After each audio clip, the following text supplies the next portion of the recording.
Good morning students. 10वीं कक्षा में आप सबका स्वागत है। तो हम लोग चलते हैं हमारे आखिरी का पाठ की तरफ, जिसका नाम है अंतरिक्ष अभियान। और अंतरिक्ष अभियान में इसके पूर्व वीडियो में हमने अंतरिक्ष अभियान, कृत्रिम उपग्रह की भ्रमण कक्षा और उपग्रह प्रक्षेपक के बारे में जानकारी देखिए बेटा। आज हम लोग जो भाग देखने जा रहे हैं वो है पेज नंबर 141 पे। इसे सदैव ध्यान में रखिए। तो मैं आपको ये बताना चाहता हूँ कि दीपावली के दिनों में जब हम लोग रैकेट उड़ाते हैं तो एक प्रकार का ये भी प्रक्षेपक होता है, यहाँ पे बताया गया है। और इस रैकेट में जो स्थित ईंधन होता है वो बाती जलाने से रॉकेट प्रक्षेपक की तरह ऊपर उड़ने लगता है। ये ईंधन क्या होता है, यहाँ पे बनाई इसको लगाई अंदर में लगाई हुई बारूद, जो कि हम लोग नहीं बना सकते, ये कंपनी में बनती है। तो कोई गुब्बारा जब फुलाकर छोड़ दिया जाए तो उसकी हवा जो है वो तुरंत बाहर निकलती है और गुब्बारा किसी भी दिशा में ऐसे उड़ता हुआ आपको नजर आता है। तो ये जो गुब्बारा होता है वो विपरीत दिशा में ढकेला जाता है बेटा। ये बात ध्यान में लाने वाली है कि इसकी दिशा जो होती है गुब्बारे की वो विपरीत होती है। तो ये दोनों उदाहरण दीपावली के दिनों में उड़ाए जाने वाले रॉकेट और फुला हुआ गुब्बारा छोड़ दिया जाए, हवा निकाल कर छोड़ दिया जाए, तो यह दोनों क्रियाएं न्यूटन के गति विषयक तीसरे नियम पर आधारित है। यह आपको बताया गया बेटा। अब इसके बाद हम लोग चलते हैं अपने अगले भाग की तरफ, वो है पृथ्वी से दूर गए अंतरिक्ष अभियान। मतलब सबसे देखने वाली बात है कि जब अंतरिक्ष अभियान में कोई भी यान छोड़ा जाता है या कोई भी प्रक्षेपक छोड़ा जाता है तो वो प्रक्षेपक छोड़ने के लिए, देखिए आपको तो पता है कि हमारी पृथ्वी पर गुरुत्वाकर्षण बल होने की वजह से कोई भी वस्तु ऊपर में फेंकी गई तो वो तुरंत नीचे आ जाती है। अब ये नीचे आने का कारण आपको पता है कि अब गुरुत्वीय बल उसको खींचता है अपनी तरफ, उस वजह से वो ऊपर नहीं जा पाती और नीचे आ जाती है। परंतु क्या आपको पता है पृथ्वी से किसी भी वस्तु को बाहर जाने के लिए उसके पलायन वेग पृथ्वी के पृष्ठभाग पर जो वेग है और उस पदार्थ का पलायन वेग ये मान लीजिए कि यदि अधिक होगा, पृथ्वी का पृष्ठभाग का वेग और पलायन वेग ये दो अलग अलग वेग है। तो ये पलायन वेग जो होता है किसी भी वस्तु का या पदार्थ का, यदि वो अधिक होगा पृथ्वी के पृष्ठभाग के वेग से, तो वह वस्तु जो है वो आसानी से पृथ्वी की गुरुत्वाकर्षण कक्षा से बाहर निकल जा सकती है। और ये जो भाग मैं अभी आप लोग को बता रहा हूँ वो ये हमने पहले पाठ में देखा हुआ है बेटा, कि पृथ्वी का जो गुरुत्वीय बल है उसे अंतरिक्ष में भेजने के लिए या फिर वहाँ से गुरुत्वाकर्षण बल से मुक्त होने के लिए पृथ्वी का जो प्रारंभिक वेग होता है उससे ज़्यादा अगर पलायन वेग हो किसी भी वस्तु का तो गुरुत्वाकर्षण बल से दूर हो जा सकता है। उस पलायन वेग को एस्केप वेलोसिटी यानी VESC बोलते हैं। और वो एस्केप वेलोसिटी का सूत्र यहाँ पे आपको दिया गया है, वर्गमूल 2gm/r।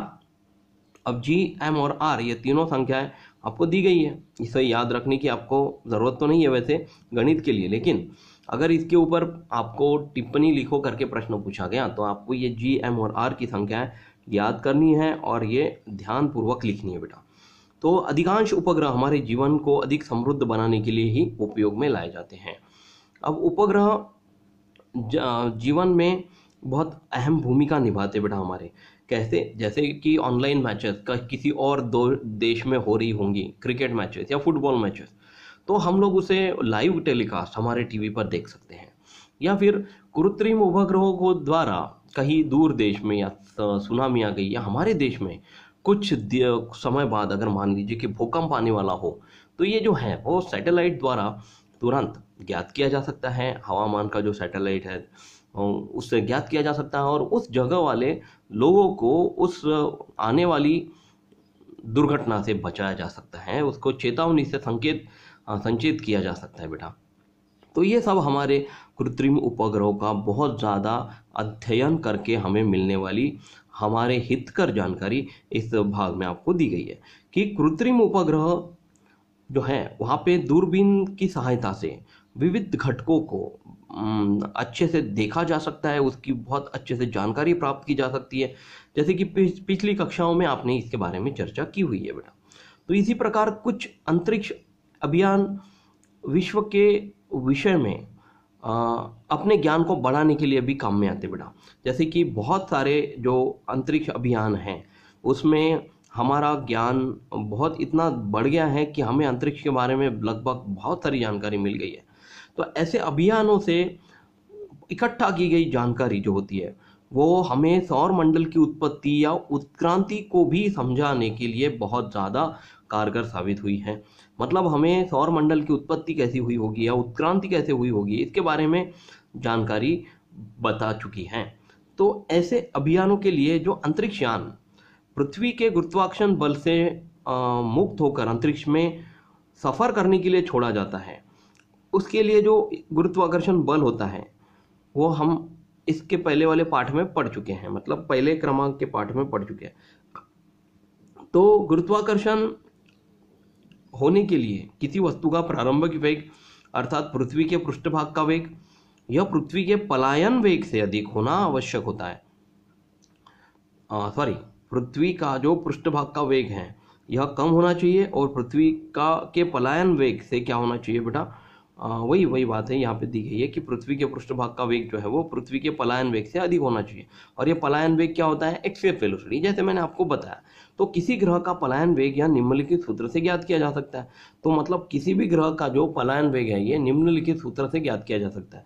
तो इसे हल करने के बाद हमको यहाँ पे पलायन वेग मिला हुआ है बेटा 11.18 किलोमीटर प्रति सेकंड। अगर इतना किसी भी अंतरिक्ष यान का वेग हो तो वह गुरुत्वीय बल को, पृथ्वी के गुरुत्वीय बल को छोड़कर अंतरिक्ष में जा सकता है। मान लीजिए कि ये बल से, ये जो बल आपको यहाँ पे वेग बताया गया है,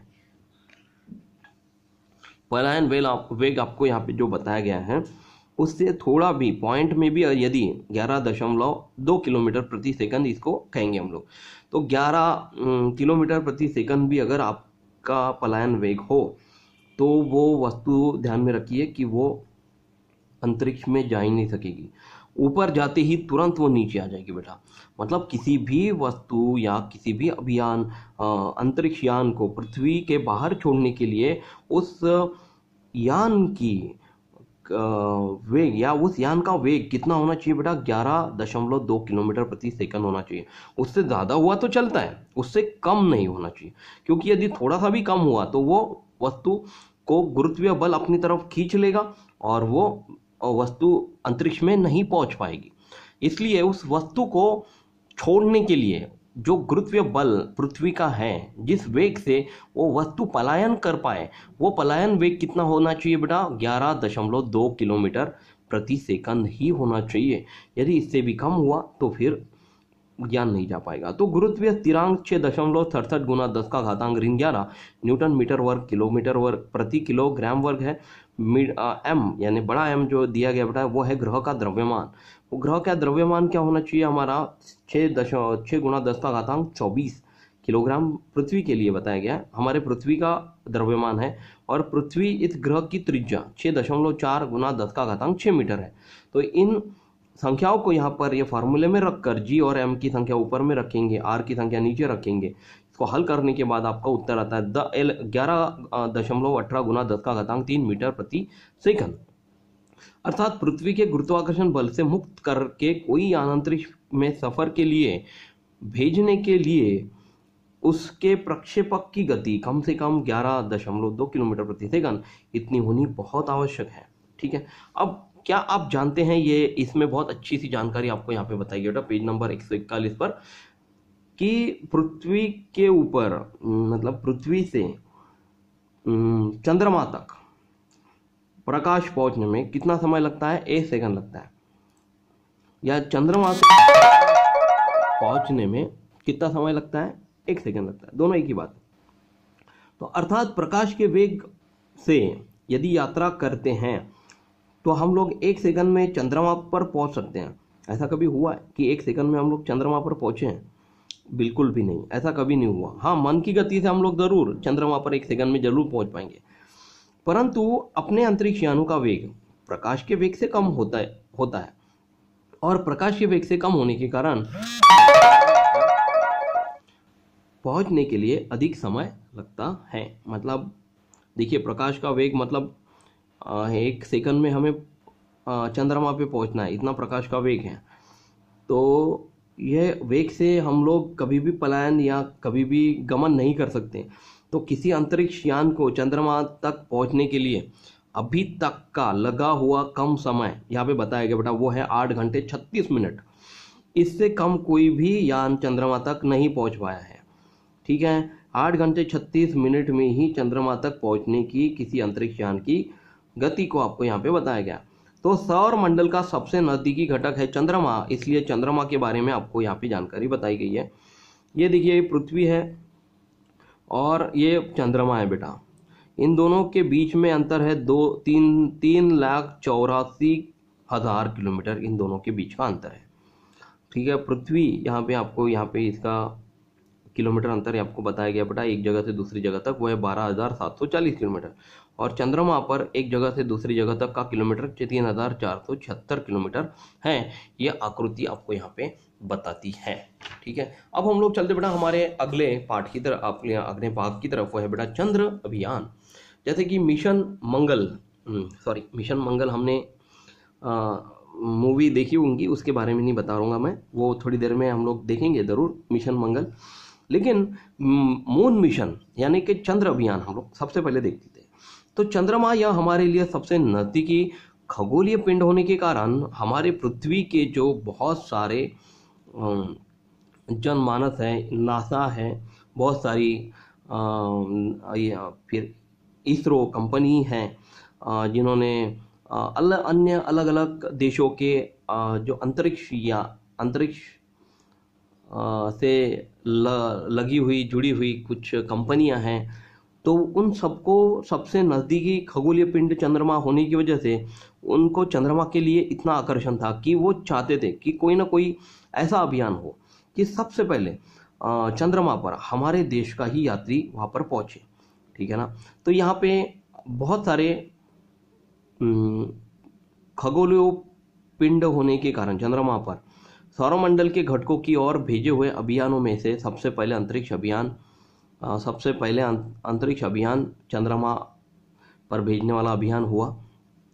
ऐसे अभियान आज तक सोवियत यूनियन, अमेरिका, यूरोपियन देश, चीन, जापान और भारत ने ही जारी किए हैं। मतलब ये जो आपको 6 देश आपको यहाँ पे नजर आ रही है, सोवियत यूनियन, अमेरिका, यूरोपियन देश, चीन, जापान और भारत ने ही अपने अंतरिक्ष अभियान द्वारा अपने यानों को पृथ्वी के बाहर चंद्रमा पर भेजने में सक्सेस हुए हैं। सोवियत यूनियन ने भेजी हुई लूना श्रृंखला के अंतरिक्ष यान चंद्रमा के नज़दीक पहुंचे थे। मतलब सबसे पहले जो सोवियत यूनियन जो देश है, उन्होंने अपना लूना श्रृंखला के अंतरिक्ष यान को चंद्रमा के नज़दीक पहुंचाए थे। और सबसे पहला 1959 में प्रक्षेपित किया गया लूना 2, यह ऐसा ही पहला यान था।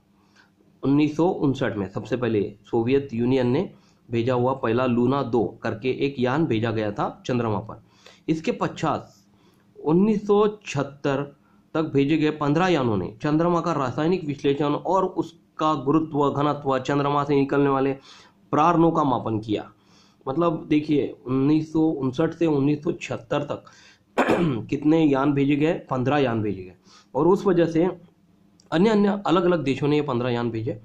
तो चंद्रमा का गुरुत्व क्या है, घनत्व क्या है, या चंद्रमा पर सच्ची में पानी है कि नहीं, इसकी भी जानकारी प्राप्त की गई बेटा। तो ये जानकारी तब 1976 तक प्राप्त नहीं हो सकी थी। तो ये 2008 में हमारे भारत ने सबसे पहले वो पूरी विश्व को बताया कि हाँ, चंद्रमा पर भी पानी का अस्तित्व है 2008 में। तो हम लोग 2076 की बात करें कि बहुत सारी जानकारी चंद्रमा के बारे में प्राप्त की गई। अंतिम 4 यानों ने वहाँ के पत्थरों के नमूने पृथ्वी पर स्थित प्रयोगशाला में अध्ययन करने के लिए लाए। और अंतिम जो 4 यान थे, वहाँ से पत्थर के नमूने उठाकर उन्होंने पृथ्वी पर लाए हैं। वे अभियान मानव रहित थे, वो अभियान क्या थे बेटा? कोई भी मानव वहां पे नहीं गए हुए अभियान थे, जो कि 15 यानों के बारे में आपको यहाँ पे 1976 तक बताया गया। परंतु अमेरिका ने 1962 से 1972 में चंद्र अभियान जारी किए। उसकी विशेषता यह थी कि उसके कुछ यानों द्वारा मानव भी चंद्रमा पर उतरे, और मतलब अमेरिका ये चाहती थी कि मानव अमेरिका चंद्रमा पर उतरे, जो कि अमेरिकन यानों के द्वारा इसके बारे में प्रयत्न किया गया। तो 17 जुलाई 1970 में नील आर्मस्ट्रांग ने चंद्रमा पर पहली बार कदम रखा, और इसलिए हम लोग हमेशा नील आर्मस्ट्रांग को एक याद की तरह याद रखते हैं कि वो चंद्रमा पर पहुंचने वाले पहले यात्री थे। सन 2008 में भारतीय अंतरिक्ष संगठन यानी कि इसरो ने चंद्रयान 1 का ऐसा सफल प्रक्षेपण किया कि वह यान चंद्रमा की कक्षा में प्रस्थापित किया गया। चंद्रमा की कक्षा में अभी भी हमारा पृथ्वी का यान घूमता हुआ नजर आता है, और इस यान ने पृथ्वी के 1 वर्ष तक जानकारी भेजी है। 1 वर्ष तक जानकारी कैसी भेजी कि इस अभियान की सबसे महत्वपूर्ण खोज अभी भी पूरा विश्व याद रखा हुआ है, वो बेटा कि चंद्रमा पर पानी का अस्तित्व, और यह खोज करने वाला भारत जो था ये हमारा पहला देश माना गया है। अब हम लोग चलते बेटा मंगल मिशन की तरफ, मिशन मंगल की तरफ, वो है मार्स मिशन यानी कि मंगल अभियान की तरफ। यहाँ पे चंद्रमा के बाद पृथ्वी के लिए सबसे नजदीकी दूसरा खगोलीय पिंड बेटा मंगल, और मंगल तक अभी तक जितने भी राष्ट्रों ने यान भेजे हैं उनमें से बहुत सारे यान असफल रहे हैं, परंतु यह अभियान कठिन होने के कारण उनमें से करीब आधे अभियान सफल नहीं हो सके। ये हम सभी को गौरव महसूस हो, ऐसा कार्य इसरो ने भी किया है। अभी कुछ दिनों पहले जो मिशन मंगल देखा हुआ था बेटा हमने, वो सफल यान था हमारा, परंतु जो हमारे हिस्ट्री में ऐसे बहुत सारे यानों का असफल वर्णन भी किया गया है। तो हम सभी को गौरव महसूस हो, ऐसा कार्य इसरो ने किया है। इसरो ने एक ऐसा यान बनाया था कि जो कम खर्च में बना था। 2013 नवंबर में इसको प्रक्षेपित किया गया, और सितंबर 2014 में मंगल की कक्षा में उसको प्रस्तावित किया गया बेटा। मतलब लगभग 1 साल उसको प्रस्तावित होने के लिए लगा, परंतु उसने मंगल के पृष्ठभाग तथा वायुमंडल की महत्वपूर्ण जानकारी हमें प्राप्त करके दी। ठीक है, अब यहाँ पे देखिए बेटा, आपको 3 ऐसे अंतरिक्ष यात्रियों के बारे में आपको बताया गया बेटा, जो कि हमारे देश के लिए बहुत ज़्यादा गौरव की बात है।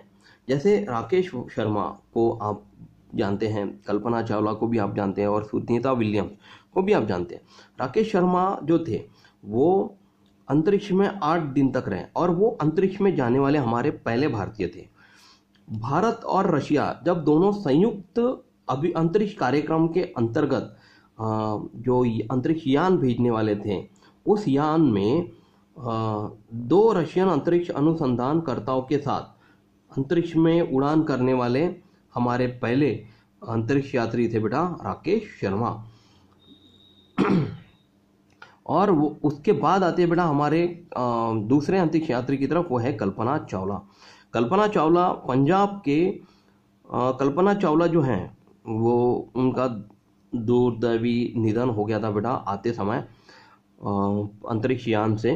परंतु उनकी एक बात बहुत सारे ध्यान में रखने वाली ये है कि उन्होंने संशोधन कार्य में अंतरिक्ष यान में स्पेस में अंतरिक्ष में पूरे 336 घंटे बिताए, और जब 1 फरवरी 2003 को अंतरिक्ष से पृथ्वी पर वापस आते समय उनके कोलंबिया अंतरिक्ष यान में विस्फोट हुआ, तो उसमें उनकी मृत्यु हो गई।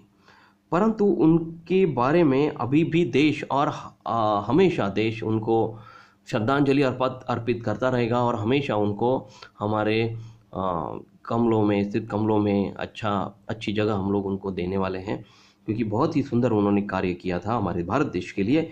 तो ये पंजाब के एरोनॉटिक्स अभियांत्रिकी पदवी उन्होंने प्राप्त की हुई है, और 1988 में कोलोराडो विद्यापीठ से इन्होंने डॉक्टरेट भी किया हुआ है बेटा।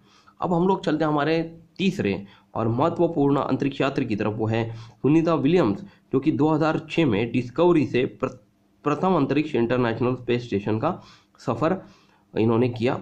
उन्होंने 29 घंटे शटल से बाहर काम किया हुआ है, मतलब अंतरिक्ष यान में ही शटल के बाहर 29 घंटे उन्होंने काम किया, और वही अंतरिक्ष में उन्होंने 192 दिन रहने का भी विक्रम किया हुआ है। इतना ज़्यादा विक्रम अभी तक किसी ने नहीं किया हुआ है।